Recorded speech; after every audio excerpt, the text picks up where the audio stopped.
जब मैंने कंगना रनौत पर वीडियो बनाई, ध्रुव राठी पर वीडियो बनाई, अरमीन नवाबी पर वीडियो बनाई, तो कुछ लोगों ने मुझे कहा कि भाई कभी एजुकेशन, एम्प्लॉयमेंट और जीडीपी पर भी वीडियो बना लिया कर। तो ठीक है गाइस, आज मैं इसी पर वीडियो बना रहा हूँ। आज मैं यूपी गवर्नमेंट के ग्रुप बी और सी की भर्ती पर लाए गए नए प्रपोजल पर वीडियो बना रहा हूँ। आप लोग इस वीडियो को पूरा देखें। अगर आपको ये पसंद आए तो इसे लाइक करके मुझे ट्विटर पर फॉलो ज़रूर करिएगा।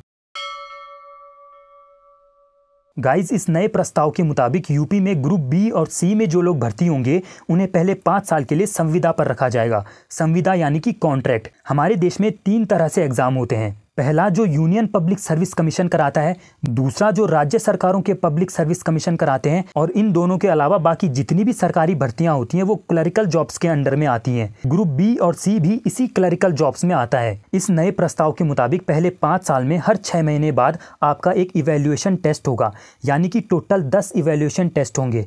इनमें से अगर किन्हीं भी 2 टेस्ट में आपके 60% से कम मार्क्स आते हैं तो आपको निकाल दिया जाएगा।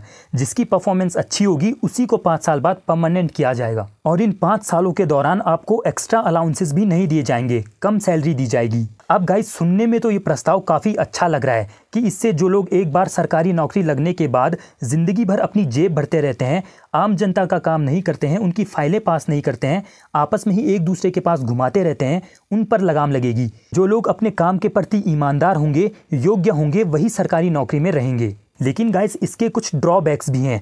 जो लोग इसका विरोध कर रहे हैं उनके कुछ पॉइंट्स हैं। पहले उन पॉइंट्स को डिस्कस कर लेते हैं।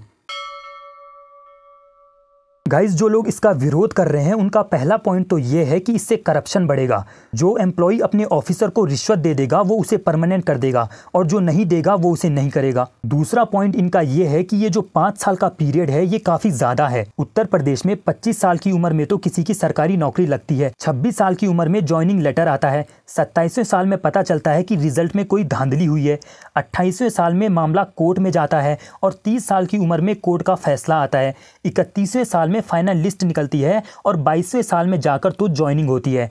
और उसके बाद भी अगर आप 5 साल कॉन्ट्रैक्ट पर रखने के बाद उसे निकाल दोगे तो वो तो कहीं का नहीं रह जाएगा।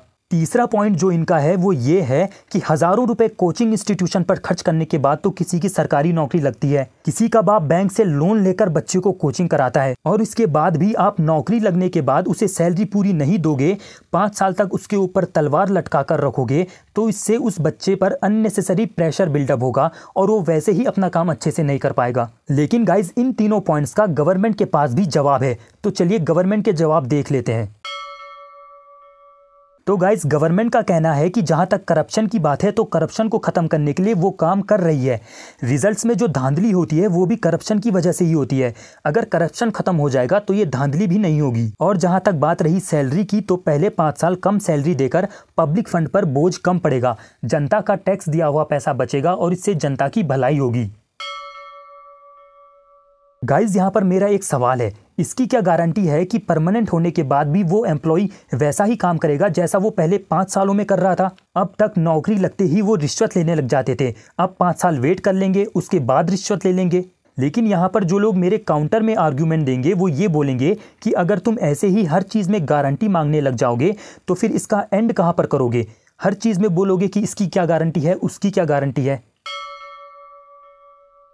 गाइज, मेरा ओपिनियन ये है कि गवर्नमेंट जो ये अच्छे सरकारी एम्प्लॉय रखने और करप्शन ख़त्म करने की बात कर रही है, ये एक विशियस साइकिल है। आप अच्छे एम्प्लॉय तब तक नहीं रख सकते जब तक करप्शन ख़त्म ना हो जाए, और करप्शन तब तक ख़त्म नहीं कर सकते जब तक अच्छे एम्प्लॉय ना रख लें। ये एक दूसरे के पूरक हैं। आप पहले को किए बिना दूसरे को ख़त्म नहीं कर सकते, और दूसरे को किए बिना पहले को ख़त्म नहीं कर सकते। और जहाँ तक रही 5 साल के पीरियड की बात, तो मेरे हिसाब से इस 5 साल को घटाकर कम कर देना चाहिए, इसे 3 या 2 साल कर देना चाहिए। और जहां तक पब्लिक फंड बचाने की बात है, सरकारी खजाना बचाने की बात है, तो इसकी शुरुआत सबसे पहले हमारे देश के सांसदों और विधायकों से होनी चाहिए। वो अगर अपना काम अच्छे से करें तो उन्हें पूरी सैलरी मिलनी चाहिए, और अगर ना करें तो उनकी सैलरी कटनी चाहिए। खैर दोस्तों, आपका इस नए प्रस्ताव के बारे में क्या कहना है मुझे नीचे कमेंट करके ज़रूर बताएं।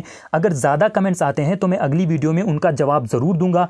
और अगर आपको ये वीडियो अच्छी लगी तो इसे लाइक करके मुझे ट्विटर पर फॉलो ज़रूर करें, और चैनल को सब्सक्राइब करके घंटी का बटन भी दबा दें। मिलेंगे हम किसी और वीडियो में किसी और टॉपिक के साथ, तब तक के लिए धन्यवाद।